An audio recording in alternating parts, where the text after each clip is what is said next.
ಕರ್ಕಾಟಕ ರಾಶಿಯವರಿಗೋಸ್ಕರ ಫೆಬ್ರವರಿ ತಿಂಗಳಿಗೋಸ್ಕರ 5 ನಿಗೂಢವಾದಂತಹ ಎಚ್ಚರಿಕೆಗಳನ್ನು ಈ ಒಂದು ವಿಡಿಯೋದಲ್ಲಿ ನಾನು ಕೊಡ್ತಾ ಇದ್ದೇನೆ. ಪ್ರತಿಯೊಬ್ಬ ಕರ್ಕಾಟಕ ರಾಶಿಯವರಿಗೆ ಬಹಳ ಬಹಳ ಮುಖ್ಯವಾದಂತಹ ವಿಡಿಯೋ. ದಯವಿಟ್ಟು ಒಂದು ಸಹಾಯ ಮಾಡಿ. ದಯವಿಟ್ಟು ಈ ವಿಡಿಯೋನ WhatsApp, Facebook, messenger, Telegram, Instagram ಎಲ್ಲ ಕಡೆ ಈ ವಿಡಿಯೋ ಲಿಂಕ್ನ ಶೇರ್ ಮಾಡಲಿಕ್ಕೆ ದಯವಿಟ್ಟು ಮರಿಬೇಡಿ. ಯಾರ್ಯಾರು ಕರ್ಕಾಟಕ ರಾಶಿಯವರಿದ್ದಾರೆ ಪ್ರತಿಯೊಬ್ಬರಿಗೂ ಗೊತ್ತಾಗಬೇಕು ಫೆಬ್ರವರಿ ತಿಂಗಳಲ್ಲಿ ಅವರಿಗೆ ಯಾವ ರೀತಿಯಾದಂತಹ ಸಮಸ್ಯೆಗಳು ಬರಲಿದೆ ಅಂತ ಅವರಿಗೆ ಗೊತ್ತಾಗಬೇಕು. ಪರಿಹಾರಗಳನ್ನು ಮಾಡಿಕೊಳ್ಬೇಕು. ಖಂಡಿತವಾಗಿ ಎಲ್ಲರಿಗೂ ಒಳ್ಳೆಯದಾಗಬೇಕು. ನಮಸ್ಕಾರ, ನಾನು ವಿಠಲ್ ಭಟ್ ಮಾತಾಡ್ತಾ ಇರ್ತಕ್ಕಂಥದ್ದು. ಬನ್ನಿ ವಿಡಿಯೋನ ಶುರು ಮಾಡೋಣ. ಫೆಬ್ರವರಿ ತಿಂಗಳಿಗೋಸ್ಕರ ಕರ್ಕಾಟಕ ರಾಶಿಯವರಿಗೆ ಮೊದಲನೆಯ ನಿಗೂಢವಾದ ಎಚ್ಚರಿಕೆ ಏನಂದ್ರೆ, ಅತಿಯಾದ ಭಾವನಾತ್ಮಕ ಸಂಬಂಧಗಳು ಅಥವಾ ಭಾವನಾತ್ಮಕ ಚಿಂತೆ ಅಥವಾ ಭಾವನಾತ್ಮಕ ಯೋಚನೆಗಳು ನಿಮಗೆ ಒಂದು ಸಮಸ್ಯೆಯನ್ನು ಉಂಟು ಮಾಡಲಿದೆ ಅಂತ ಸ್ಪಷ್ಟವಾಗಿ ಕಾಣ್ತಾ ಇದೆ. ಅತಿಯಾದ ಭಾವನಾತ್ಮಕತೆ ಅಂದರೆ ತುಂಬ ಭಾವುಕ ಜೀವಿ ಅಂತಾರಲ್ಲ, ತುಂಬ ಎಮೋಷ್ನಲ್ ಅಂತಾರಲ್ಲ, ನೀವು ತುಂಬ ಎಮೋಷ್ನಲ್ ಆಗಿರೋದ್ರಿಂದ ಒಂದು ಸಂಬಂಧಗಳಲ್ಲಿ ಗೊಂದಲ ಉಂಟಾಗ್ತದೆ ಅಂತ. ಅತಿಯಾದಂಥ ತುಂಬ ಎಮೋಷ್ನಲ್ ಆಗಿಬಿಡ್ತೀರಾ, ಅದರಿಂದಾಗಿ ಒಂದು ಸಂಬಂಧಗಳಲ್ಲಿ ಸಮಸ್ಯೆ ಉಂಟಾಗುತ್ತೆ. ನೀವು ಯಾರ ಜೊತೆಗೂ ತುಂಬ ಎಮೋಷ್ನಲ್ ಆಗಿ ಅಟ್ಯಾಚ್ ಆಗಿಬಿಡ್ತೀರಾ, ನಿಮ್ಮ ಮನೆಯ ನಿಮ್ಮ ಸಂಬಂಧಗಳಲ್ಲಿ ಸಮಸ್ಯೆಗಳು ಉಂಟಾಗಬಹುದು. ಯಾವುದೋ ಫ್ರೆಂಡ್ಸ್ ಜೊತೆಗೆ ತುಂಬ ಎಮೋಷ್ನಲ್ ಆಗಿ ಅಟ್ಯಾಚ್ ಆಗಿಬಿಡ್ತೀರಾ, ಅವರೇನೋ ಬೇಸರ ಆದಂಗೆ ಮಾತಾಡಿ ನಿಮಗೆ ದುಃಖ ಆಗ್ಬಹುದು. ಒಟ್ಟು ನೀವು ಎಮೋಷ್ನಲ್ ಆಗ್ತಕ್ಕಂಥದ್ದು, ಎಮೋಷ್ನಲ್ ಅಟ್ಯಾಚ್ಮೆಂಟ್ ಅದು ಬೇರೆ ಸಂಬಂಧಗಳ ಮೇಲೆ. ನಿಮ್ಮ ಹಲವು ಸಂಬಂಧ ಇರುತ್ತೆ. ಈಗ ನಿಮ್ಮ ತಾಯಿಗೆ ಮಗ ಆಗಿರ್ತೀರಿ, ಅಪ್ಪನಿಗೆ ಮಗ ಆಗಿರ್ತೀರಿ, ಮಾವನಿಗೆ ಅಳಿ ಆಗಿರ್ತೀರಿ, ಹೆಂಡತಿಗೆ ಗಂಡ ಆಗಿರ್ತೀರಿ, ಅಣ್ಣನಿಗೆ ತಂಗಿ ಆಗಿರ್ತೀರಿ, ತಂಗಿಗೆ ಅಣ್ಣನಾಗಿರ್ತೀರಿ. ನಿಮ್ಮದು ಹಲವಾರು ಪಾತ್ರಗಳಿರ್ತದಲ್ಲ. ಸೊ ಎಲ್ಲೋ ಒಂದು ಕಡೆ ನೀವು ಎಮೋಷ್ನಲ್ ಬಾಂಡಿಂಗು ನಿಮ್ಮ ಇತರ ಬಾಂಧವ್ಯಗಳ ಮೇಲೆ ಎಲ್ಲೋ ಸಮಸ್ಯೆ ಕೊಡುತ್ತೆ, ತೊಂದರೆ ಕೊಡುತ್ತೆ, ಬೇಸರ ಮಾಡುತ್ತೆ ಅವರಿಗೆ ಅಂತ ಸ್ಪಷ್ಟವಾಗಿ ಕಾಣ್ತಾ ಇದೆ. ಅದಾಗಬಾರದು. ಒಂದು ಸ್ವಲ್ಪ ಶ್ವೇತಾರ್ಕ ರತ್ನಗಳ ಒಂದು ಬ್ರೇಸ್ಲೆಟ್ ಅನ್ನು ಕೊಡ್ತಾ ಇದ್ದೀವಿ ನಾವು, ವಿಶೇಷ ಪ್ರಸಾದ. ವಿಡಿಯೋ ಎಂಡಲ್ಲಿ ಹೇಳ್ತೀನಿ, ದಯವಿಟ್ಟು ಅದನ್ನು ಧಾರಣೆ ಮಾಡ್ಕೊಳ್ಳಿ. ತುಂಬ ಅನುಕೂಲ ಆಗುತ್ತೆ. ವಿಷ್ಣು ಸಹಸ್ರನಾಮ ಡೈಲಿ ಪಠನೆ ಮಾಡಿ, ತುಂಬ ಅನುಕೂಲ ಆಗುತ್ತೆ. ಎರಡನೇ ಎಚ್ಚರಿಕೆ ಫೆಬ್ರವರಿ ತಿಂಗಳಿಗೋಸ್ಕರ ಕರ್ಕಾಟಕ ರಾಶಿಯವರಿಗೋಸ್ಕರ ಏನಪ್ಪಾ ಅಂತಂದ್ರೆ, ನಿಮಗೊಂದು ಸ್ವಲ್ಪ ಆರೋಗ್ಯ ಬಾಧೆಗಳಾಗುವ ಲಕ್ಷಣಗಳು ನಿಮಗೆ ಗೊತ್ತಾಗುತ್ತೆ. ಏನೋ ಸ್ವಲ್ಪ ಆರೋಗ್ಯ ವ್ಯತ್ಯಾಸ ಆಗ್ತಾ ಇದೆ ಅಂತ. ಆದರೆ ನೀವು ಅದನ್ನು ತಾತ್ಸಾರ ಮಾಡುವ ಸಾಧ್ಯತೆ ಜಾಸ್ತಿ ಇದೆ. ನನಗೇನಾಗಿಲ್ಲ, ಬನ್ನಿ ಇಷ್ಟೇ ನಂಗೆ ಗೊತ್ತಿದೆ ಏನಾಗಿಲ್ಲ ಅಂತ. ಸೊ ಆರೋಗ್ಯದಲ್ಲಾಗುವ ಚಿಕ್ಕ ಪುಟ್ಟ ಬದಲಾವಣೆಗಳು, ಚಿಕ್ಕ ಪುಟ್ಟ ಆರೋಗ್ಯ ಬಾಧೆಗಳನ್ನು ಸಹ ಕರ್ಕಾಟಕ ರಾಶಿಯವರು ಬಹಳ ಸೀರಿಯಸ್ ಆಗಿ ತೆಗೆದುಕೊಳ್ಳಬೇಕಾದಂತಹ ವಿಚಾರ ಫೆಬ್ರವರಿ ತಿಂಗಳಲ್ಲಿ ಕಂಡು ಬರ್ತಾ ಇದೆ. ಇದು ಯಾವಾಗಲೂ ಇದ್ದಿದ್ದೆ, ನಾನು ಅದ್ರ ಬಗ್ಗೆ ತಲೆ ಕೆಡಿಸ್ಕೊಳಲ್ಲ, ನಾನು ಅಷ್ಟೆಲ್ಲ ಸೀರಿಯಸ್ ತಗೊಳಲ್ಲ. ನಿಮ್ಮದೇ ಆರೋಗ್ಯ ಸ್ವಾಮಿ, ನೀವು ಚೆನ್ನಾಗಿಟ್ಕೋಬೇಕು. ಶರೀರ ಮಾಧ್ಯಂ ಖಲು ಧರ್ಮ ಸಾಧನಂ. ಶರೀರ ಸರಿಯಾಗಿದ್ದರೆ ಮತ್ತೆ ಎಲ್ಲ ಮಿಕ್ಕಿದ್ದೆಲ್ಲ ಏನಿದ್ರು ಸಹ. ಆದ್ದರಿಂದ ನಿಮ್ಮ ಆರೋಗ್ಯ ನಿಮ್ಮ ಕೈಲಿರ್ತದೆ. ದಯವಿಟ್ಟು ಆರೋಗ್ಯ ರಕ್ಷಣೆ ಬಗ್ಗೆ ಹೆಚ್ಚಿನ ಗಮನ ವಹಿಸಿ. ನಿಮ್ಮ ಆರೋಗ್ಯ ಚೆನ್ನಾಗಿರಲಿ ಅಂತ ನಾವು ವಿಶೇಷವಾದಂತಹ ದೇವತಾರಾಧನೆಗಳನ್ನು ಮಾಡಿ ವಿಶೇಷ ಪ್ರಸಾದಗಳನ್ನು ಕೊಡ್ತಾ ಇದ್ದೇವೆ. ವಿಡಿಯೋ ಎಂಡಲ್ಲಿ ಅದ್ರ ಬಗ್ಗೆ ತಿಳಿಸ್ತೇನೆ. ಪ್ರತಿ ದಿವಸ ತ್ರಯಂಬಕ ಮಂತ್ರವನ್ನು ಜಪ ಮಾಡಿ. ತ್ರಯಂಬಕ ಮಹಾದೇವ ತ್ರಾಹಿಮಾಂ ಕೃಪಯಾ ಶಿವ ಜನ್ಮ ಮೃತ್ಯು ಜರಾರೋಗೈಹಿ ಪೀಡಿತುಂ ಕರ್ಮಬಂಧನೈಹಿ. ವಿಶೇಷವಾಗಿ ಆ ತ್ರಯಂಬಕ ರುದ್ರನಲ್ಲಿ ಪ್ರತಿದಿನ ಪ್ರಾರ್ಥನೆ ಮಾಡಿ ಜಪ ಮಾಡ್ಕೊಳ್ಳಿ. ಒಳ್ಳೆಯ ಆರೋಗ್ಯ ಖಂಡಿತವಾಗಿ ನಿಮಗೆ ಸಿಗಲಿ. ಫೆಬ್ರವರಿ ತಿಂಗಳಿಗೋಸ್ಕರ ಮೂರನೇ ಎಚ್ಚರಿಕೆ ಕರ್ಕಾಟಕ ರಾಶಿಯವರಿಗೆ ಏನಪ್ಪಾ ಅಂತಂದ್ರೆ, ನಿಮ್ಮ ಕುಟುಂಬದ ವಿಚಾರ, ನಿಮ್ಮ ಕೌಟುಂಬಿಕ ವಿಚಾರ, ನಿಮ್ಮ ಮನೆಯ ವಿಚಾರದಲ್ಲಿ ಮೂರನೇ ವ್ಯಕ್ತಿಗಳ ಮಾತಿಗೆ ನೀವು ತುಂಬ ಬೆಲೆ ಕೊಡ್ತೀರಾ ಅಂತ ಕಂಡು ಬರ್ತಾ ಇದೆ. ನಿಮ್ಮ ಮನೆ, ನಿಮ್ಮ ಫ್ಯಾಮಿಲಿ, ನಿಮಗೆ ಸಂಬಂಧಪಟ್ಟಂಥ ವಿಚಾರ ಮೂರನೆಯವರು ಅದರಲ್ಲಿ ಮೂಗು ತೂರಿಸ್ಕೊಂಡು ಬರಬಾರ್ದು. ನಿಮ್ಮ ಕಿವಿಯೂ ಸಹ ಹಿತ್ತಾಳೆ ಕಿವಿಯಾಗಬಾರದು. ಇಲ್ಲಿ ಸ್ಪಷ್ಟವಾಗಿ ಕಾಣ್ತಾ ಇರೋದು, ಕರ್ಕಾಟಕ ರಾಶಿಯವರು ನಿಮ್ಮ ಮನೆಯ ಸಮಸ್ಯೆಗಳಿಗೆ ಮೂರನೇ ವ್ಯಕ್ತಿಯ ಒಂದು ಇನ್ವಾಲ್ವ್ಮೆಂಟ್ ಅಥವಾ ಅವ್ರ ಮಾತು ಕೇಳಿಕೊಂಡು ಮನೆಯಲ್ಲಿ ಜಗಳ ಮಾಡೋದು, ಅವ್ರ ಮಾತು ಕೇಳಿಕೊಂಡು ಮನೆಯಲ್ಲಿ ಯಾರ ಮೇಲೆ ಅಪವಾದನೆ ಹಾಕೋದು, ಅವ್ರ ಮಾತು ಕೇಳಿಕೊಂಡು ಸಿಟ್ಟು ಮಾಡೋದು ಕುಟುಂಬದವ್ರ ಮೇಲೆ, ಇದು ತುಂಬ ಜಾಸ್ತಿ ಕಂಡು ಬರ್ತಾ ಇದೆ. ನಿಮ್ಮ ಕುಟುಂಬ ನೀವು ಸರಿಯಾಗಿ ಇಟ್ಕೊಳ್ಬೇಕು. ಮೂರನೇ ವ್ಯಕ್ತಿ ಅದನ್ನು ಹಾಳು ಮಾಡುವ ಸಾಧ್ಯತೆ ಇರ್ತದೆ. ಎಚ್ಚರ, ಪರಿಹಾರ ಮಾಡ್ಕೊಳ್ಳಿ.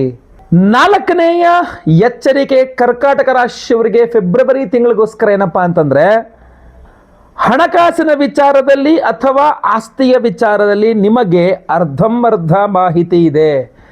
ನಿಮ್ಮ ಆಸ್ತಿ ವಿಚಾರ ಇರಬಹುದು, ಬೇರೆಯವರ ಆಸ್ತಿ ವಿಚಾರ ಇರಬಹುದು, ಹಣಕಾಸಿನ ವಿಚಾರ ಇರಬಹುದು, ನೀವು ಮಾಡ್ತಿರುವಂಥ ಹಣಕಾಸಿನ ವ್ಯವಹಾರಗಳಿರಬಹುದು. ನಿಮ್ಮ ಹತ್ರ ಕ್ಲಾರಿಟಿನೇ ಇಲ್ಲ. ಹಣಕಾಸಿನ ವ್ಯವಹಾರಗಳ ಕ್ಲಾರಿಟಿ ನಿಮಗೆ ಇಲ್ಲ, ಲೆಕ್ಕಗಳು ನಿಮ್ಮ ಹತ್ರ ಇಲ್ಲ, ಸುಮ್ಮನೆ ಒಟ್ರಾಸಿ ವ್ಯವಹಾರ ಮಾಡ್ತಾ ಇದ್ದೀರಾ ಬಿಟ್ಟರೆ ನೀವು ಯಾವುದೇ ಲೆಕ್ಕ ಪಕ್ಕ ಇಟ್ಕೊಳ್ತಾ ಇಲ್ಲ.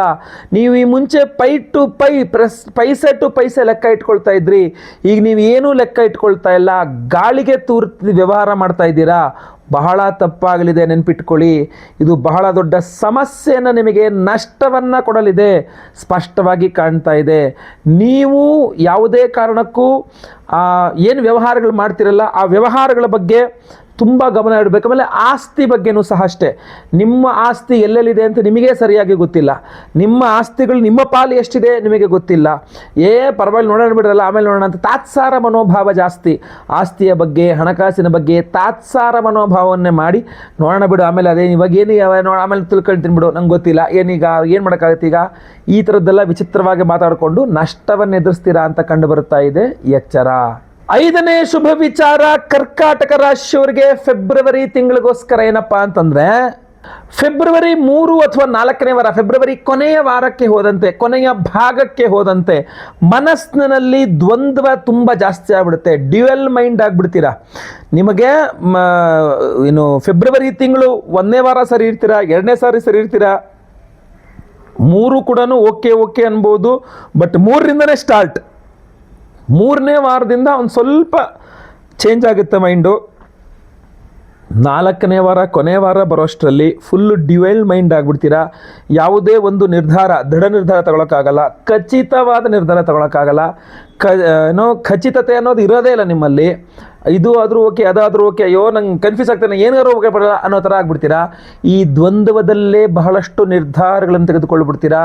ಆ ನಿರ್ಧಾರಗಳು ನಿಮಗೆ ನಷ್ಟವನ್ನು ಉಂಟು ಮಾಡುವ ಎಲ್ಲ ಸಾಧ್ಯತೆಗಳು ಕಂಡು ಬರ್ತಾ ಇದೆ.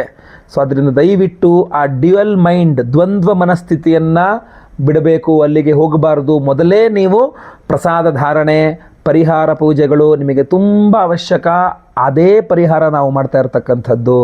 ವೀಕ್ಷಕರೇ, ಫೆಬ್ರವರಿ 1ನೇ ತಾರೀಕು ಮಾಘ ಪೂರ್ಣಿಮಾ, ಮಾಘ ಮಾಸದ ಹುಣ್ಣಿಮೆ. ಅತ್ಯಂತ ಅದ್ಭುತವಾದಂತಹ ಒಂದು ದಿನ ಅವತ್ತು. ಯಾಕೆಂದರೆ ಗಂಗಾ ನದಿಯಲ್ಲಿ ಸ್ನಾನವನ್ನು ಮಾಡ್ತಕ್ಕಂಥ, ಯಾಕೆಂದ್ರೆ ನೋಡಿ ಈಗ ಮತ್ತೆ ಪುನಃ ಎಲ್ಲರೂ ಉತ್ತರ ಭಾರತದ ಕಡೆ ತಿರುಗಿದ್ದಾರೆ, ಆಯಿತಾ. ಮಾಘ ಮಾಸದಲ್ಲಿ ಸ್ನಾನ ಮಾಡಬೇಕು, ಗಂಗಾ ನದಿಯ ಸ್ನಾನ ಅಂತ. ಸೊ ಅಂಥ ಅದ್ಭುತವಾದ ಮಾಘ ಮಾಸದ ಹುಣ್ಣಿಮೆಯ ದಿವಸ ನಮ್ಮ ಯಾಗಶಾಲೆಯಲ್ಲಿ ಬಹಳ ವಿಶೇಷವಾದಂಥ ಹಲವಾರು ಹೋಮಗಳು ಮಾಡ್ತಾ ಇದ್ದೇವೆ. ಆದರೆ ಆ ವಿಶೇಷವಾದ ಪ್ರಸಾದದ ಬಗ್ಗೆ ಸಹ ಸ್ವಲ್ಪ ನಿಮಗೆ ಹೇಳ್ಬಿಡ್ತೇನೆ. ಅದರಲ್ಲೂ ವಿಶೇಷವಾಗಿ ನಾವು ಮಾಡುವಂಥ ಆಶ್ಲೇಷ ಬಲಿ ಪೂಜೆ ಇರಬಹುದು, ಸರ್ಪಶಾಂತಿ ಹೋಮ ಇರಬಹುದು, ಗುರು ಶಾಂತಿ ಇರಬಹುದು, ಶನಿ ಶಾಂತಿ ಇರಬಹುದು, ನವಗ್ರಹ ಶಾಂತಿಗಳಿರಬಹುದು. ಇದು ಬಹಳ ಮುಖ್ಯವಾಗಿ ನಾವು ಮಾಡ್ತಾ ಇರ್ತಕ್ಕಂಥ ಹೋಮಗಳು. ಇದನ್ನೂ ಹೊರತುಪಡಿಸಿ ಇನ್ನೂ ಹಲವಾರು ಹೋಮಗಳು ಮಾಡ್ತಾ ಇದ್ದೇವೆ. ಪ್ರಸಾದ ಸ್ವರೂಪ ವಿಶೇಷವಾಗಿ 9 ವಿಧದ ವಿಶೇಷವಾದಂಥ ಉಪರತ್ನಗಳು, 10 ವಿಧ. ಇಲ್ಲಿ ಶ್ವೇತಾರ್ಕ ರತ್ನಗಳು ಸಹ ಇದೆ. ಶ್ವೇತಾರ್ಕ ರತ್ನಗಳು ನಿಮಗೆ ಮನಸ್ಸಿನ ಮೇಲೆ ಒಂದು ಹತೋಟಿಯನ್ನ, ನಿಗ್ರಹವನ್ನ ಕೊಟ್ಟು ಅದ್ಭುತವಾದಂತಹ ಒಂದು ಯಶಸ್ಸನ್ನು ನಿಮಗೆ ಪಡೀಲಿಕ್ಕೆ ಅನುಕೂಲ ಮಾಡಿಕೊಡ್ತದೆ.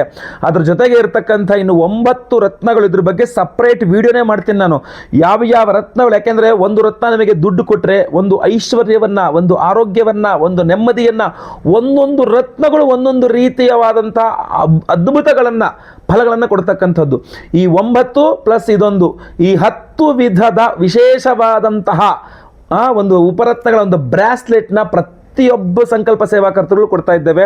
ನಿಮಗೂ ಸಹ ವಿಶೇಷವಾಗಿ ಇದು ಬೇಕು ಅಂತ ಆದರೆ ಮುಂದಿನ ವಿಡಿಯೋಗಳಲ್ಲಿ ಸಹ ಇನ್ನೂ ವಿಶೇಷವಾಗಿ ಏನೇನು ಹೋಮಗಳು ಮಾಡ್ತಾ ಇದ್ದೇವೆ, ಅದರಲ್ಲಿ ಇದು ಎನರ್ಜೈಸ್ ಮಾಡ್ತೇವೆ ಅಂತ ಹೇಳ್ತೇವೆ. ಸದ್ಯಕ್ಕೆ ನಾನು ನಿಮಗೆ ಹೇಳ್ತಿರೋದು ಆಶ್ಲೇಷ ಬಲಿ ಪೂಜೆ, ಸರ್ಪಶಾಂತಿ ಹೋಮ, ಗುರು ಶಾಂತಿ, ಶನಿ ಶಾಂತಿ, ನವಗ್ರಹ ಶಾಂತಿ, ಸಂತಾನ ಗೋಪಾಲ ಕೃಷ್ಣ ಹೋಮ, ಹೀಗೆ ಇನ್ನೂ ಹಲವಾರು ಹೋಮಗಳಿದೆ. ಆ ಎಲ್ಲ ಹೋಮಗಳು ಇದನ್ನು ಎನರ್ಜೈಸ್ ಮಾಡಿ ನಿಮಗೆ ಕೊಡ್ತಾ ಇದ್ದೇವೆ. ನೀವು ಪ್ರತಿಯೊಬ್ಬರು ಸಹ ಇದನ್ನು ಧಾರಣೆ ಮಾಡ್ಕೊಳ್ಬಹುದು. ಸುಮ್ಮನೆ ಸಿಂಪಲ್ ಆಗಿ ನೀವು ಲೆಫ್ಟ್ ಹ್ಯಾಂಡ್ ಅಥವಾ ರೈಟ್ ಹ್ಯಾಂಡಲ್ಲಿ ಹಾಕೊಂಡ್ಬಿಟ್ರು ಸಾಕು. ನಾನು ನಿಮಗೆ ಕಾಣಲಿ ಅಂತ ಹೇಳ್ಬಿಟ್ಟು ಲೆಫ್ಟ್ ಹ್ಯಾಂಡಲ್ಲಿ ಹಾಕೊಂಡಿದ್ದೀನಿ. ನೀವು ರೈಟ್ ಹ್ಯಾಂಡಲ್ಲಿ ಕೂಡ ಬಲಗೈಯಲ್ಲಿ ಹಿಂಗೆ ನೀಟಾಗಿ ಇದನ್ನು ಧಾರಣೆ ಮಾಡ್ಕೊಳ್ಬಹುದಾಗಿರ್ತದೆ. ಬಹಳ ವಿಶೇಷವಾದಂತಹ ಪ್ರತಿಫಲವನ್ನು ಕೊಡ್ತಕ್ಕಂಥದ್ದಾಗಿರ್ತದೆ. ಇದು ಸಿಂಪಲ್ ಆಗಿ ಸ್ಕ್ರೀನ್ ಮೇಲೆ ಕಾಣುವಂಥ ನಂಬರ್ಗೆ ನಿಮ್ಮ ಹೆಸರು, ಗೋತ್ರ ಗೊತ್ತಿದ್ರೆ, ನಕ್ಷತ್ರ ಗೊತ್ತಿದ್ರೆ, ರಾಶಿ ಗೊತ್ತಿದ್ರೆ ಬೇಗ ವಾಟ್ಸಪ್ ಮಾಡ್ಕೊಳ್ಳಿ. ಲೈವಲ್ಲಿ ನಿಮ್ಮ ಹೆಸರು ಸಂಕಲ್ಪ ಆಗುತ್ತೆ. ಎಲ್ಲ ಹೋಮ ಲೈವಲ್ಲಿ ನೋಡ್ತೀರಾ.